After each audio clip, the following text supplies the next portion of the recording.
자, 여러분들 지난 시간에 했던 에너지 수지에 대해서 먼저 리뷰를 하도록 하겠습니다. 즉 챕터 4에서 여러분들이 아마도가 아니라 여러분들이 물질 수지에 대해서 배웠습니다. 그죠? 물질 수지에 대해서 배웠고, 물질 수지의 다른 형태, 그러니까 물질 수지는 질량 보존의 법칙이었지만 에너지도 똑같습니다. 그래서 보시면 에너지 유입량과 에너지의 유출량, 그리고 얘들의 차이는 걔 내에 축적이 되겠죠. 예를 들면 케미칼들의 아니면 솔벤트의 내부 에너지로 축적이 될 수도 있고요. 아니면 다른 형태, 내부 에너지로 축적이 되겠죠. 그쵸? 그리고 나서 솔벤트의 온도가 올라간다든지 이런 형태가 될 수가 있을 겁니다. 그리고 운동의 형태는 세 가지가 있다고 했습니다. 운동 에너지, 위치 에너지, 내부 에너지. 근데 우리가 주로 사용하는 바이올로지컬한 생물 공정에서는 운동 에너지와 위치 에너지는 크게 차이가 나지 않습니다. 왜냐하면 리액터 안에서 왔다 갔다 하고 그 높이의 차이 또는 운동의 차이는 크지 않기 때문에 나중에 가면 이 두 개는 생물 공정에서 거의 무시한다고 생각하시면 되고, 이제 내부 에너지가 중요하게 됩니다. 예를 들면 모든 분자나 원자들이 가지고 있는 에너지, 즉 그리고 내부 에너지는 우리가 말했을 때 절대적인 값이 없이 그냥 델타, 즉 반응 전, 반응 후 이렇게 전후의 차이를 통해서만 나타낸다고 말씀을 드렸습니다. 자, 그러면 이제 에너지의 전달 방식은 열이 있고 혹은 일이 있습니다. 열은 개의 내부와 온도 차이에 의해 경계에 통과하는 에너지가 되겠죠. 예를 들면 여러분들 열선을 넣어가지고 온도를 높이는 일이 열을 통해서 에너지가 전달되는 거겠죠. 이런 간단하게 이제 축일, 흐름이라고 있습니다. 축이란 여기 오른쪽에서 보는 그림처럼 샤프트가 돌아가면서 생기는 거라고 말씀을 드릴 수가 있습니다. 그리고 흐름일은 이제 물질을 미는 데 필요한 에너지 같은 것들을 이야기를 하게 되고요. 보통 우리는 축일을 좀 더 많이 사용한다고 생각하시면 됩니다.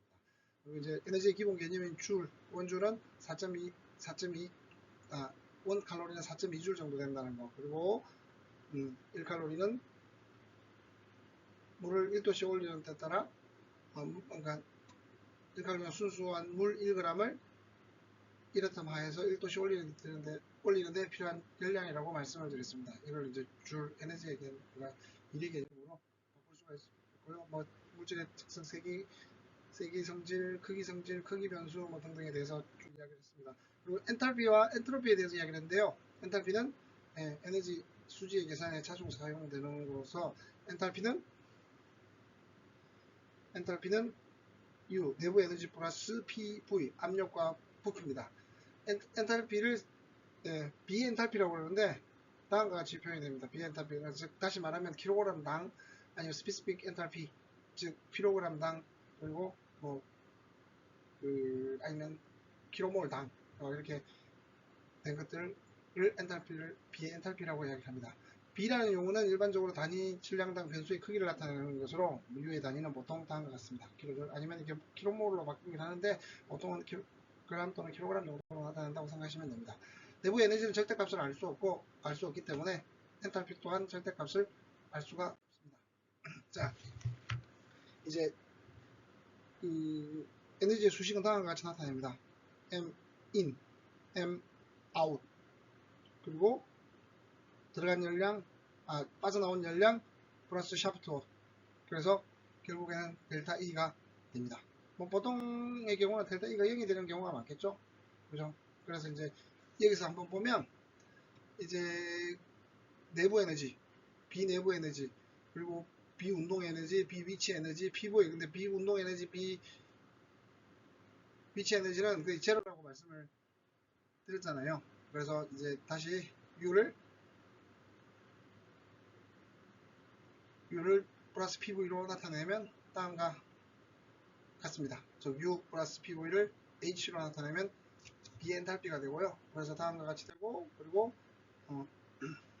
그래서 여기서 생물 공정에서는 배양의 움직이는 속도의 변화 혹은 높이나 전자기장에 의한 변화가 크게 발생하지 않기 때문에 운동 에너지와 위치 에너지의 변화량은 무시할 수 있다. 즉 다시 말하면 얘랑 얘의 차이는 거의 무시할 수 있다는 얘기입니다. 그래서 다음과 같이 되게 되고 결국에는 정상 상태에서는 0이 되게 됩니다. 배분식 공정 및 유가식 공정에서 에너지 축적이 없다면 위의 식을 사용할 수 있음. 이 경우는 아웃스트림이 공정이 끝난 후에 해소하는 개내의 모든 이제 단일 공정이라는 특수한 케이스를 보면 단일 공정이라고 있습니다. 단일 공정은 열이 왔다 갔다 하지 않는 거겠죠. 그래서 Q가 0이 되는 거고요. 0이 되는 형태를 나타내는 거라고 말씀을 드릴 수가 있습니다.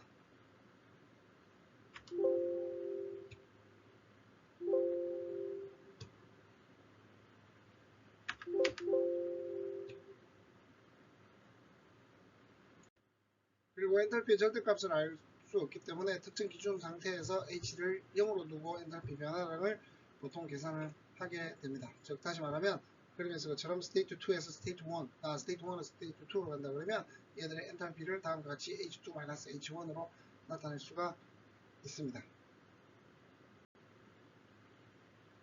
상태 함수와 경로 함수에 대해서 이야기를 했고요.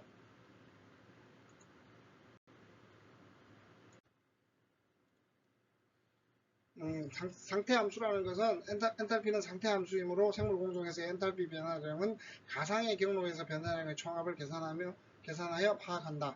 즉 다시 말하면 가장 중요한 상태 원투가 가장 중요한 거지 어떤 경로를 가든 뭐 예를 들면 여러분들이 이렇게 가든 저렇게 가든 상관없이 결국에는 끝과 시작과 끝의 상태에 따라서 엔탈피가 계산이 똑같아진다. 즉 다시 말하면 여기서 말한 델타 H는 어떤 경로를 거치든지 여기 나온 델타 H1, 델타 H2, 델타 H3가 합해진 거라고 생각을 하시면 됩니다.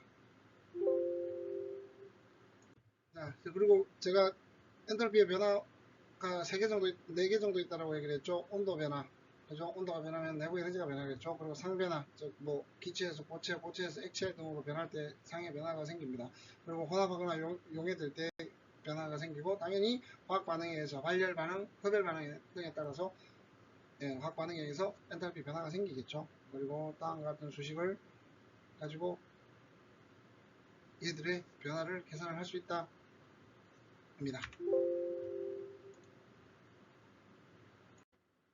일단 온도 변화를 봅시다. 온도 변화에서 가장 중요한 것은 델타 H는 이 수식을 여러분들 잘 기억하시면 됩니다. 델타 H는 mCp 델타 H, 즉 온도 변화에 따라서 각 물질이 가지고 있는 고유한, 이건 물질의 양이고 이런 물질이 가지고 있는 고유한 열 용량, 즉 1도씨를 올리는데 얼마나 필요한지 양이고요. 그리고 온도 변화가 얼마나 되는지, 그래서 이 델타 H를 구할 수가 있게 됩니다. 이게 이제 온도 변화에서 엔탈피를 구하는 식입니다.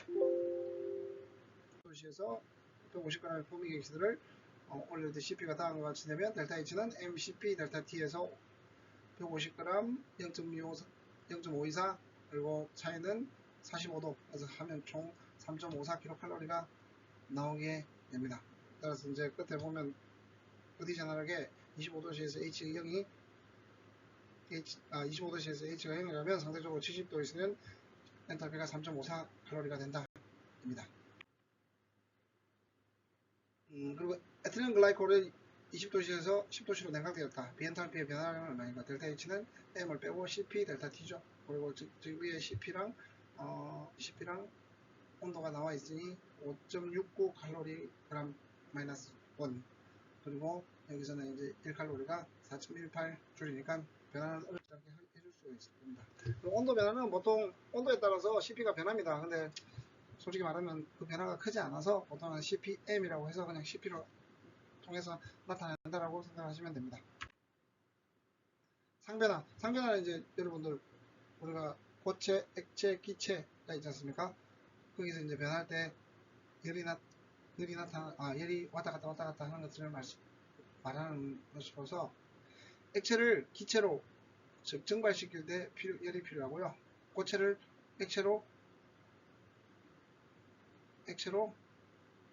융해될 때, 용융될 때 에너지가 필요하고, 그리고 고체에서 기체로 될 때, 귀화할 때 에너지가 필요합니다.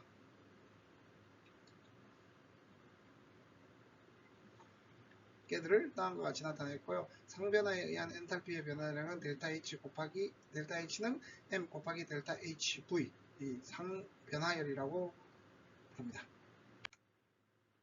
상변화에 따라서 다음과 같이 델타 H를 구할 수가 있습니다. 50g의 벤자알데하이드를 179도씨에서는 179도씨에 응축되고 전기와 비교한 액체의 상대적 엔탈피 값은 얼마인가? 델타 H는 조금 전에 말했던 M 델타 HV였죠. 그래서 M에다가 곱하고 지금 델타 HV가 38.40kJ per gmol이니까 다음과 같이 계산하면 마이너스 18.09가 나오게 됩니다.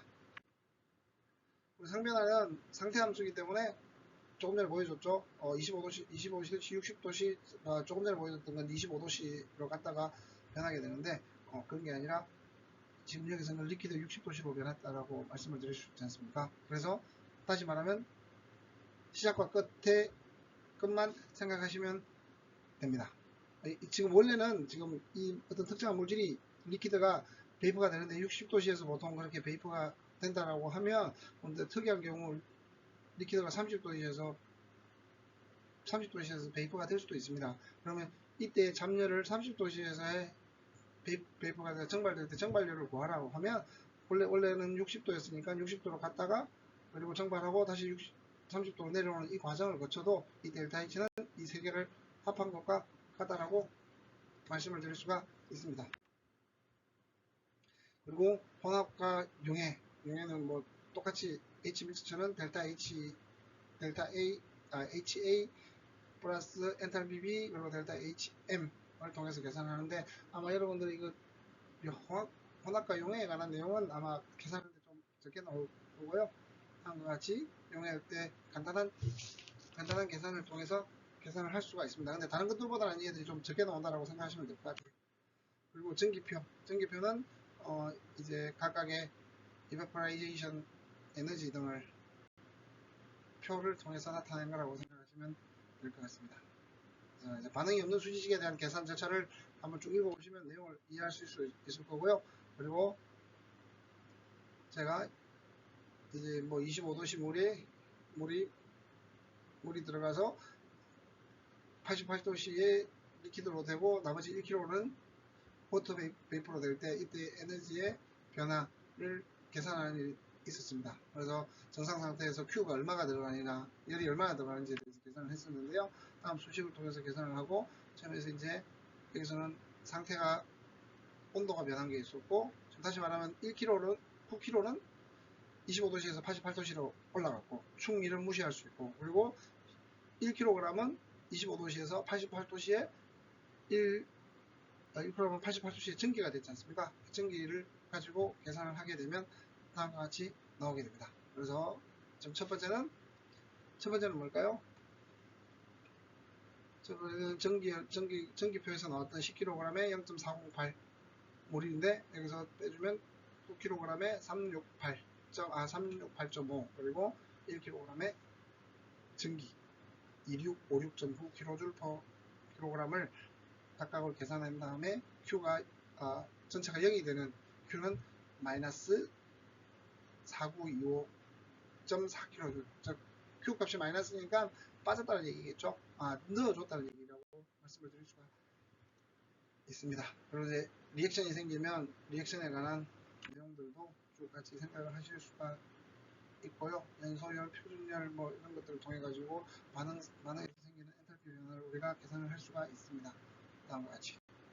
그리고 이것도 똑같이 상태 함수이기 때문에 뭐 어떤 것들을 거치더라도 똑같이 어떤 온도가 변하든지 아니면 보통 온도가 변하겠죠. 온도 변하는 것들을 통해서 생각을 하게 되면 쉽게 H1, 델타 H1, 델타 H2, 델타 H3를 더해도 원래 델타 H 리액션이 된다 라는 것들을 이야기를 했습니다. 그래서 이제 얘들을 계속 계산하는 방식을 통해서 했었고 맨 마지막으로 세포 성장에서 열역학이 어떻게 일어나는가 그런 내용으로 문제를 풀어보았습니다.